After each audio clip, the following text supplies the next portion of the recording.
ಈ ಕತೆ ಶ್ರೀಕಾಂತ್ ತಿವಾರಿಯಿಂದ ಸ್ಟಾರ್ಟ್ ಆಗುತ್ತೆ. Srikanth national intelligence agency special division ಆದ ಟಾಸ್ಕ್ ಅಲ್ಲಿ ಕೆಲಸ ಮಾಡ್ತಿರ್ತಾರೆ. ಉಗ್ರವಾದಿಗಳ ಕಾರ್ಯಾಚರಣೆಗಳನ್ನ ಟ್ರೇಸ್ ಮಾಡಿ ಅದನ್ನ ತಡೆಯೋದೇ ಟಾಸ್ಕ್ ಮುಖ್ಯ ಉದ್ದೇಶ ಆಗಿರುತ್ತೆ. ಟಾಸ್ಕ್ ಅಲ್ಲಿ ತಲ್ಪಡೆ ಅನ್ನೋ ಆಫೀಸರ್ ಇರ್ತಾರೆ. ಈ ತಲ್ಪಡೆ ಮತ್ತೆ ಶ್ರೀಕಾಂತ್ ಒಳ್ಳೆ ಆತ್ಮೀಯರಾಗಿರ್ತಾರೆ. ಒಂದಿನ ಶ್ರೀಕಾಂತ್ ಹತ್ರ ಇಂಡಿಯನ್ ಪೋಸ್ಟ್ ಗಾರ್ಡ್ 3 ಉಗ್ರವಾದಿಗಳನ್ನ ಇಟ್ಕೊಂಡಿದ್ದಾರೆ ಅಂತ ಹೇಳ್ತಾರೆ. ಅವ್ರ ಹೆಸರು ಮೊಹಮ್ಮದ್ ಆಸಿಫ್, ಮೂಸಾ ರೆಹಮಾನ್, ಇಮ್ತಿಯಾಸ್ ಅಬೂಕರ್. ಈ 3 ಜನ ಕೇರಳದವರಾಗಿರ್ತಾರೆ. ಆದ್ರೆ ಮೂಸಾ ಮತ್ತೆ ಅಬೂಕರ್ ಸಿರಿಯಾವಾಗಿ ಐಸಿಸ್ ಅಲ್ಲಿ ಜಾಯ್ನ್ ಆಗಿದ್ದಾರೆ ಅನ್ನೋ ಡೌಟ್ ಇಂದ ಇವ್ರನ್ನ ಮುಂಬೈಗೆ ತಗೊಂಡ್ಬರ್ತಾರೆ. ಈ 3 ಜನ ಉಗ್ರವಾದಿಗಳನ್ನ ರಿಸೀವ್ ಮಾಡಿ ಕರ್ಕೊಂಡ್ಬರೋ ಕೆಲಸ ಶ್ರೀಕಾಂತ್ ಮತ್ತೆ ತಲ್ಪಡೆ ಟೀಮ್ದಾಗಿರುತ್ತೆ.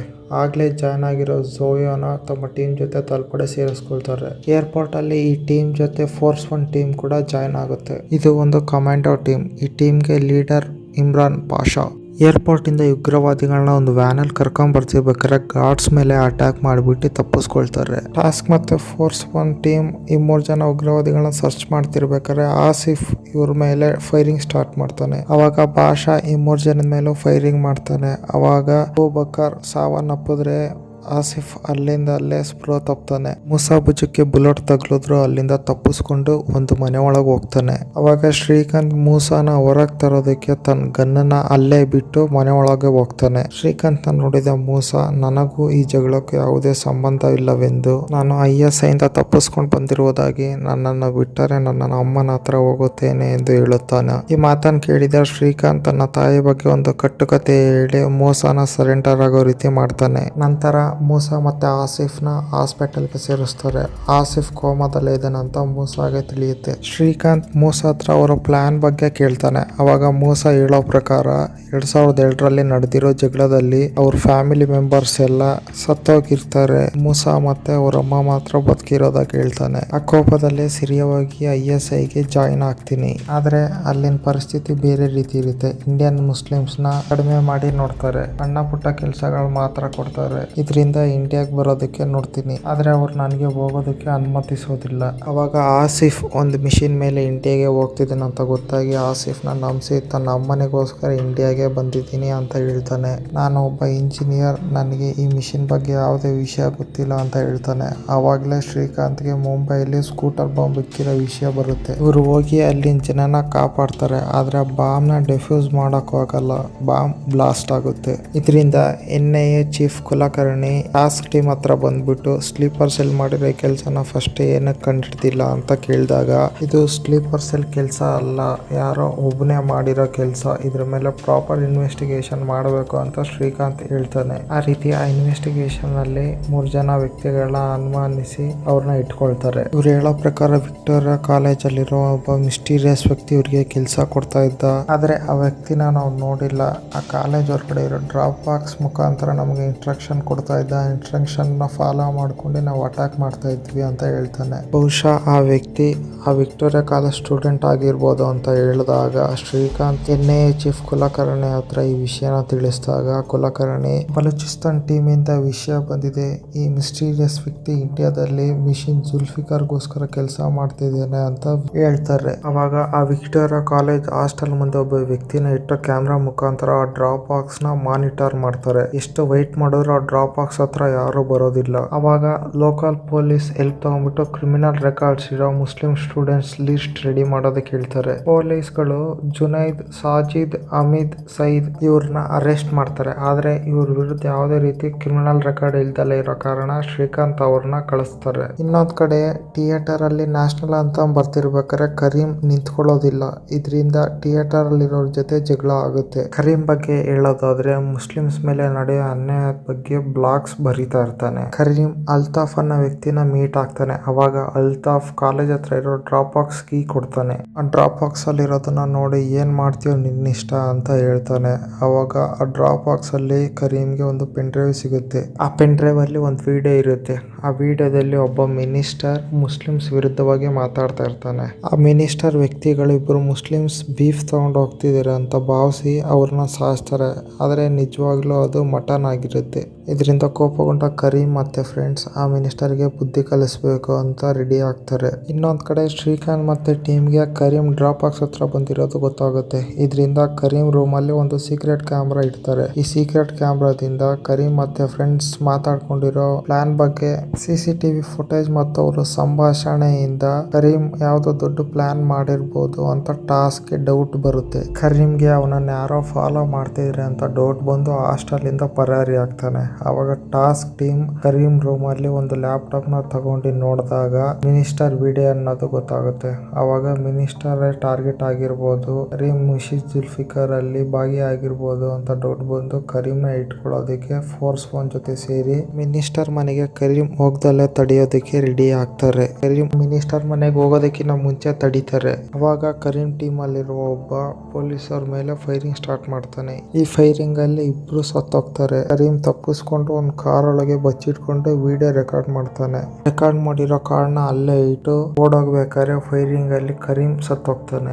ಶ್ರೀಕಾಂತ್ ಮತ್ತೆ ತಲ್ಪಡೆ ಕರೀಂ ಬರ್ತಿರೋ ವ್ಯಾನ್ ನ ಚೆಕ್ ಮಾಡಿದಾಗ ಆ ವ್ಯಾನ್ ಅಲ್ಲಿ ಬಾಂಬ್ ಬದಲು ಬೀಫ್ ಇರುತ್ತೆ. ಅಂದ್ರೆ ಕರೀಂ ಆ ಮಿನಿಸ್ಟರ್ಗೆ ಬೀಫ್ ತಿನ್ಸಿ ಬುದ್ಧಿ ಹೇಳ್ಬೇಕು ಅಂತ ಅನ್ಕೊಂಡಿರ್ತಾನೆ. ಆದ್ರೆ ಶ್ರೀಕಾಂತ್ ಟೀಮ್ ಅವ್ರ ಉಗ್ರವಾದಿಗಳು ಅನ್ಕೊಂಡು ಅವ್ರನ್ನ ಸಾಯಿಸ್ತಾರೆ. ಶ್ರೀಕಾಂತ್ ನಡೆದಿರೋ ವಿಷಯನೆಲ್ಲ ತನ್ನ ಬಾಸ್ಗೆ ಹೇಳ್ತಾನೆ. ಅವಾಗ ಬಾಸ್ ಈ ವಿಷಯ ಹೊರಗಡೆ ಬರಬಾರ್ದು ಅಂತ ಈ 3 ಜನ ವ್ಯಕ್ತಿಗಳು ಉಗ್ರವಾದಿಗಳು ಸೆಲ್ಫ್ ಡಿಫೆನ್ಸ್ಗೋಸ್ಕರ ಇವ್ರ ಮೇಲೆ ಫೈರಿಂಗ್ ಮಾಡಿದೀವಿ ಅಂತ ಹೇಳ್ಬೇಕು ಅಂತ ಹೇಳ್ತಾರೆ. ಆಮೇಲೆ ಶ್ರೀಕಾಂತ್ ನ ಶ್ರೀನಗರ್ಗೆ ಟ್ರಾನ್ಸ್ಫರ್ ಮಾಡ್ತಾರೆ. ಇನ್ನೊಂದ್ ಕಡೆ ಅಲ್ತಾಫ್ ಸಾಜಿದ್ ನ ಮೀಟ್ ಆಗ್ತಾನೆ. ನಿಜಕ್ಕೆ ಸ್ಕೂಟರ್ ಬಾಂಬ್ ನ ಈ ಸಾಜಿದ್ ಇಟ್ಟಿರ್ತಾನೆ. ಈ ಸಾಜಿದ್ ನ ಸೇವ್ ಮಾಡೋದಕ್ಕೆ ಅಲ್ತಾಫ್ ಕರೀಂ ನ ಬಲಿ ಮಾಡೋದು ಡ್ರಾಪ್ ಬಾಕ್ಸ್ ಕೀ ಕೊಟ್ಟು. ಅಲ್ತಾಫ್ ಸಾಜಿದ್ ಹತ್ರ ನಿನ್ನ ಮಿಷನ್ ಜುಲ್ಫಿಕರ್ಗೋಸ್ಕರ ಸೆಲೆಕ್ಟ್ ಮಾಡಿದ್ದಾರೆ ಅಂತ ಹೇಳ್ತಾನೆ. ಇನ್ನೊಂದ್ ಕಡೆ ಮೂಸಾ ನರ್ಸ್ನ ಟ್ರ್ಯಾಪ್ ಮಾಡ್ಬಿಟ್ಟು ಆಸಿಫ್ 2 ನಿಮಿಷ ಕಾನ್ಶಿಯಸ್ಗೆ ಬಂದಿರೋ ವಿಷಯನ ತಿಳಿದುಕೊಳ್ತಾನೆ. ಆ ನರ್ಸ್ ಸಹಾಯದಿಂದ ಆಸಿಫ್ನ ಸಾಯಿಸಿ ತನ್ನ ಟೀಮ್ಗೆ ಸಹಾಯ ಮಾಡಿ ಇಲ್ಲಿನ ಪರಿಸ್ಥಿತಿ ಬಗ್ಗೆ ಹೇಳ್ತಾನೆ. NIA ಚೀಫ್ ಕುಲಕರ್ಣಿ ಶ್ರೀಕಾಂತ್ಗೆ ಫೋನ್ ಮಾಡ್ಬಿಟ್ಟು ಮಿಷನ್ ಜುಲ್ಫಿಕರ್ಗೆ ಸೇರಿರೋ ಕೀ ಅಸೆಟ್ ಶ್ರೀನಗರ್ಗೆ ಬರ್ತಾ ಇದೆ ಅಂತ ಹೇಳ್ತಾನೆ. ಈ ಮಿಷನ್ ಮೇಲೆ ನಿಮಗೆ ಶ್ರೀನಗರ್ಗೆ ಕಳಿಸಿರೋದಾಗಿ ಮಿಷನ್ ಜುಲ್ಫಿಕರ್ ಬಗ್ಗೆ ಸಲವಾನಿ ತಕ ಡಿಸ್ಕಸ್ ಮಾಡ್ತಿರ್ಬೇಕಾದ್ರೆ ತಲ್ಪಡೆ ಫೋನ್ ಮಾಡ್ಬಿಟ್ಟು ನಡೆದಿರೋ ವಿಷಯನ ಹೇಳ್ತಾರೆ. ಅದೇ ರೀತಿ ಸೆಕ್ಯೂರಿಟಿನ ಕಡಿಮೆ ಮಾಡ್ತಿರೋದಾಗಿ ಹೇಳ್ತಾನೆ.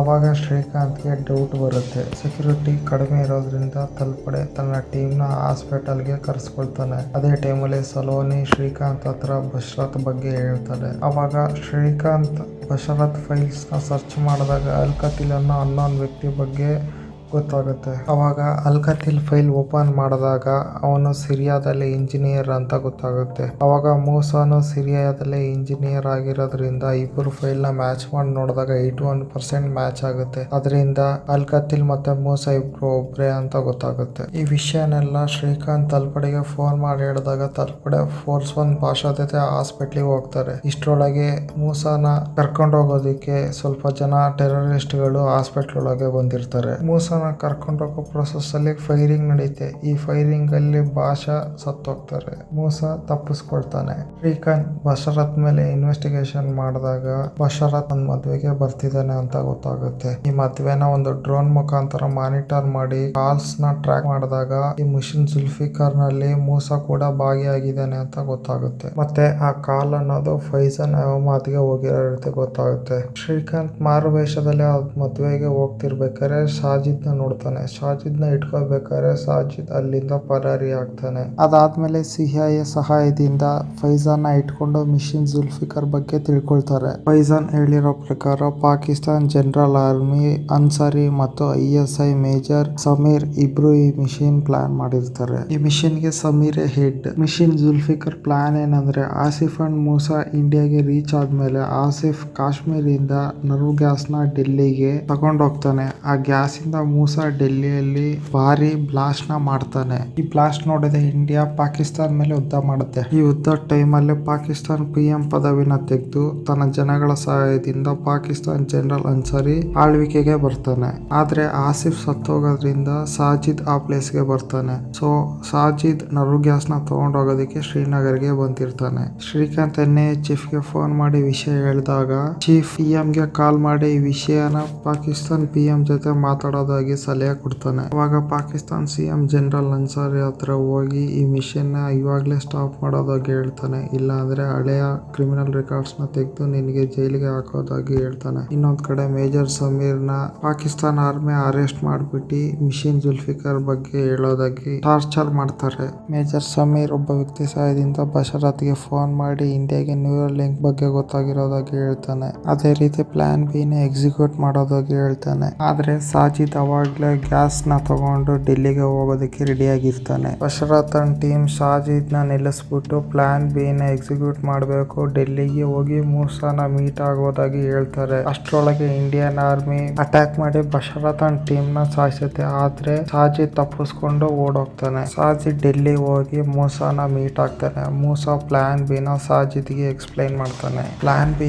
ಏನಂದ್ರೆ ಫಸ್ಟ್ ಒಂದು ವಾಟರ್ ಟ್ಯಾಂಕ್ ನ ಕ್ಯಾಪ್ಚರ್ ಮಾಡ್ತಾರೆ. ಆ ವಾಟರ್ ಟ್ಯಾಂಕ್ ಅಲ್ಲಿ ಕೆಮಿಕಲ್ ನ ತಗೊಂಡೋಗಿ ಒಂದು ಕೆಮಿಕಲ್ ಫ್ಯಾಕ್ಟರಿಯಿಂದ ಆ ವಿಷವಾಯುನ ಗಾಳಿಯಲ್ಲಿ ರಿಲೀಸ್ ಮಾಡ್ತಾರೆ.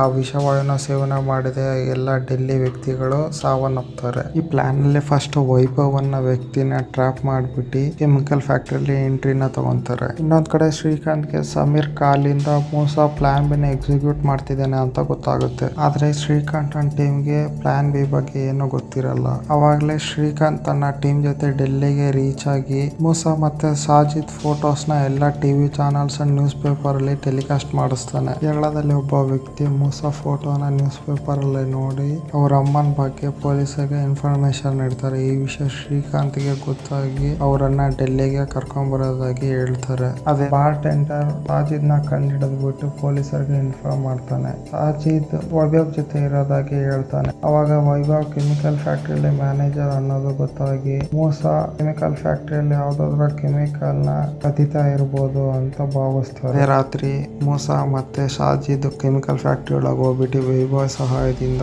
ಕೆಮಿಕಲ್ ನ ಕ್ರಿಯೇಟ್ ಮಾಡ್ತಾರೆ. ಕೆಮಿಕಲ್ ಫ್ಯಾಕ್ಟರಿ ಹತ್ರ ಮಿಲಿಂದ್ ಮತ್ತೆ ಝೋಯಾ ಜೊತೆ ಸ್ವಲ್ಪ ಜನ ಪೊಲೀಸರನ್ನ ಕಳಿಸ್ತಾನೆ. ಆದ್ರೆ ಆ ಫ್ಯಾಕ್ಟರಿಯಲ್ಲಿ ಸ್ವಲ್ಪ ಜನ ಗಾರ್ಡ್ಸ್ ಬಿಟ್ರೆ ಯಾರು ಇರೋದಿಲ್ಲ.